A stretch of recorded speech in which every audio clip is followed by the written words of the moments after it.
People will unconsciously start fights with you just to see if you choose them. So let's break down the psychology of this.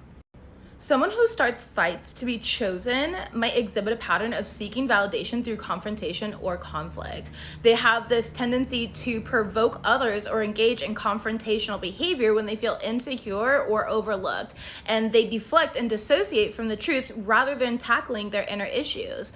They're heavily fixated on how things appear externally because they care a lot about forcing things to fit the narrative that supports their own agenda instead of truly growing.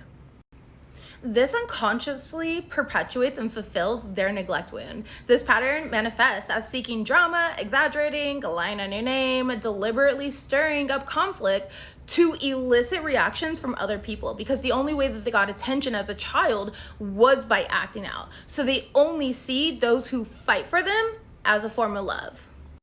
The problem with this is that these individuals often fail to grasp the emotional toll of constantly having to demonstrate affection to somebody who is adamantly refusing to acknowledge its presence. They become consumed by their insatiable need for chaos to feel loved. Again, it's like a wiring in their brain. Chaos equals love. The reason I'm bringing all of this up today is because somebody around you tried to keep you in their cycle of victimhood. They see that you chose peace and you walked away, and it's confusing to them because most people come back to them and tolerate their unhealthy patterns, but you just moved on in life and your life is like getting better and stuff. And this person has made you the villain in their story because you wouldn't tolerate their emotionally abusive patterns, so now you're the bad guy. And the song Billie Eilish just popped in my head. I'm the bad guy. Okay, duh. Whoever this person is that you were dealing with deals with a lot of guilt, shame, and anger, and they feel like you're better than them, and they often use that as an excuse as to why you walked away. They also use your name to gain sympathy from people who have not figured out their game yet. It's actually really sad. This person's losing a lot of friends, support, and they're undergoing a harsh reality check because for years they deflected and hurt those with pure intentions because they couldn't face the truth. Now, everyone is seeing their true colors, even their own family, and they're all turning away from them. It's becoming evident that you can't assist somebody who isn't genuinely seeking help. And these types of people don't really want to grow. They want everyone around to fight for them and everyone around them to lose their own sense of self for them. All right, so they start drama everywhere that they go and they blame everyone around for all of their issues. The sad truth of this situation is that this person has been chosen by so many other people, but because of the insane amount of distortion and self-victimization, they ruin everything that they touch. They ruin all these dynamics and connections that they have.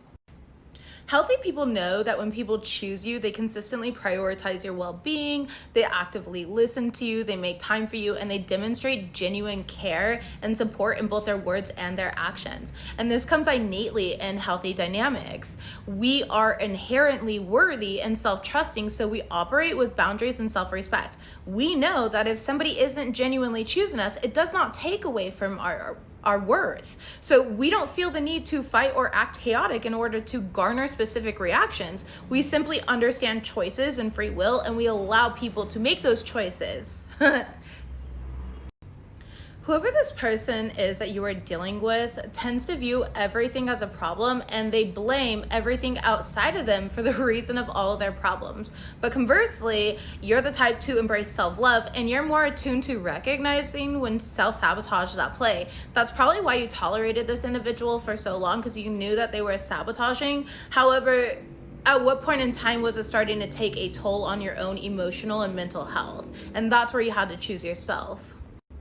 You are not a villain for choosing yourself. The way that these types of people drain your soul is a lesson for you to learn, repeat, or evolve. And of course, you chose to evolve. You've done the right thing, and you have to understand you did the right thing for them as well, because they can't grow in an environment that caters to their disillusionment. So by walking away and not going backwards, you're teaching them as well. Spirit is so proud of you. So continue being picky about who has access to your energy. You are a wonderful friend, you are a wonderful lover, and you're aligning with people who will be able to value that the first time around without dragging you through their own hell to prove it. Let me say that part again. Without dragging you through their own hell to prove it.